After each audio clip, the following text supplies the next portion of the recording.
जय श्री कृष्ण, जय राधे। मैं डॉक्टर आशीष मथुरा वृंदावन से हूँ। कर्मयोग पर चल रही सीरीज का ये 10वें नंबर का वीडियो है। आशा है आपने पिछले 9 वीडियो देख लिए होंगे। आइए 10वें नंबर का वीडियो प्रारंभ करते हैं।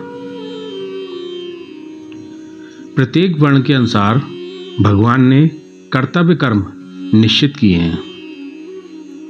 भगवान श्री कृष्ण गीता जी में हम सभी को यही ज्ञान दे रहे हैं। अर्जुन को युद्ध स्थल पर ज्ञान दे रहे हैं। गीता जी के माध्यम से हम सभी को भगवान श्री कृष्ण ने अर्जुन को जो ज्ञान दिया है वो हमको पढ़ने को और सुनने को मिल रहा है। भगवान श्री कृष्ण ने प्रत्येक वर्ण के अनुसार कर्तव्य कर्म निश्चित किए हैं। प्रत्येक मनुष्य को पूर्व जन्मों के अच्छे बुरे कर्मों के आधार पर यह जन्म प्राप्त हुआ है। हमको ये जन्म हुआ है हमारे पूर्व जन्म के अच्छे बुरे कर्मों के आधार पर मिला है। इसमें वर्ण, कुल, अमीरी, गरीबी में पैदा होने का अधिकार क्षेत्र हमारा नहीं है। हमारे अधिकार क्षेत्र में नहीं है कि हम किस कुल में, किस वर्ण में पैदा होंगे, अमीर होंगे कि गरीब होंगे। हमारे पूर्व जन्म में किए हुए कर्मों के आधार पर यह जन्म हमें मिला है। केवल अपने वर्ण में कर्म करने का अधिकार क्षेत्र हमारा है। भगवान श्री कृष्ण गीता जी में 4 वर्ण बताते हैं। 4 वर्ण भगवान श्री कृष्ण ने गीता जी में बताए हैं। वो 4 वर्ण कौन से हैं? ब्राह्मण, क्षत्रिय, वैश्य और शूद्र। ये सभी वर्ण कर्म व्यवस्था है। वर्ण और कर्म व्यवस्था ब्राह्मण, क्षत्रिय, वैश्य और शूद्र है, ना कि जातीय व्यवस्था। आज समाज को जाति के आधार पर बांटा जा रहा है, ऊंच नीच के आधार पर बांटा जा रहा है, छुआछूत के आधार पर बांटा जा रहा है, जबकि कुछ लोग ऐसा करके समाज का ताना बाना अर्थात ढांचा बिगाड़ रहे हैं। एक दूसरे के मन में खाई पैदा कर रहे हैं। ये दंभी, कुटिल, लोभी, लालची लोग हैं जो ऐसा कर रहे हैं। ये लोग श्री कृष्ण के एक कण के करोड़ों में हिस्से के बराबर भी नहीं है जो ऐसा ज्ञान बांटते हैं कि जाति है, ये ऊंचा है, ये नीचा है। जातियों के आधार पर लोगों के मन में वैमनस्यता और भेद पैदा कर रहे हैं। परंतु आज का इंसान इनसे न जाने कैसे प्रभावित हो जाता है और इनकी बातों को सत्य मानने लग जाता है। आज का मनुष्य सत्य भूल चुका है, धर्म से अलग हो चुका है, अध्यात्म से अलग हो चुका है। उसको पता ही नहीं है कि वास्तव में सत्य क्या है।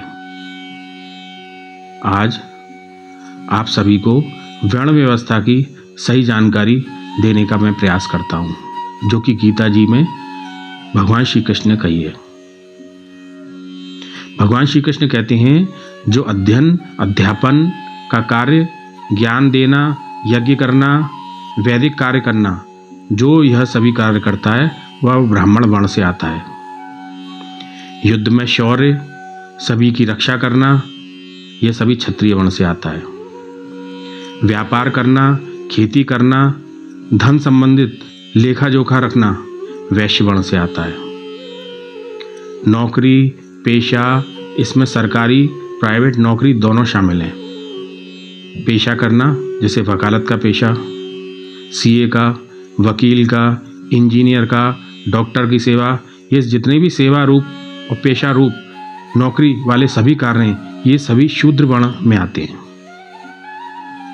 कार्य और वर्ण के अनुसार भगवान श्री कृष्ण ने गीता जी में बताया है। जिसका जैसा कार्य है वो उसी वर्ण में से संबंध रखता है। इसमें किसी जाति से लेना देना नहीं है कि अमुक जाति का व्यक्ति ये कार्य कर रहा है तो अमुक जाति का हुआ, नहीं। वो किसी जाति में हो लेकिन जिस वर्ण में वो कार्य कर रहा है वो उस वर्ण का माना जाएगा। आज के अनुसार जाति किसी में भी पैदा हो सकता है व्यक्ति, और यदि वो अध्यापन कार्य कर रहा है, अध्ययन कार्य कर रहा है, ब्राह्मण वाले कर्म कर रहा है, तो ब्राह्मण माना जाएगा। ब्राह्मण जाति नहीं है। ब्राह्मण जाति आज के अनुसार यदि कोई ब्राह्मण जाति में पैदा हुआ है और डॉक्टरी कर रहा है, वकालत कर रहा है, ये सभी कार्य शूद्र वर्ण के हैं, तो वो शूद्र वर्ण में माना जाएगा, जाति व्यवस्था में नहीं। जाति व्यवस्था आज की बनाई हुई व्यवस्था है। हमारे शास्त्रों में, अध्यात्म में भगवान श्री कृष्ण जाति की बात नहीं करते हैं, वरन वर्ण की बात करते हैं। वर्ण व्यवस्था के अनुसार और कर्म व्यवस्था के अनुसार सभी मनुष्यों को चलना चाहिए। भगवान कहते हैं जो जिस वर्ण में पैदा हुआ है या जिस वर्ण का कार्य ईमानदारी, धर्मसंगत रूप से, निष्काम भाव से करता है, वो मनुष्य निश्चित ही मुझे प्राप्त होगा। ऐसा भगवान श्री कृष्ण गीता जी में कह रहे हैं। श्री कृष्ण ने अपनी बात सभी वर्ण व्यवस्था के लिए कही है। इसे कदापि जाति में ना समझें। हम सभी को जातियों में बांटने वाले लोगों से सदा सावधान रहना चाहिए। जय श्री कृष्ण।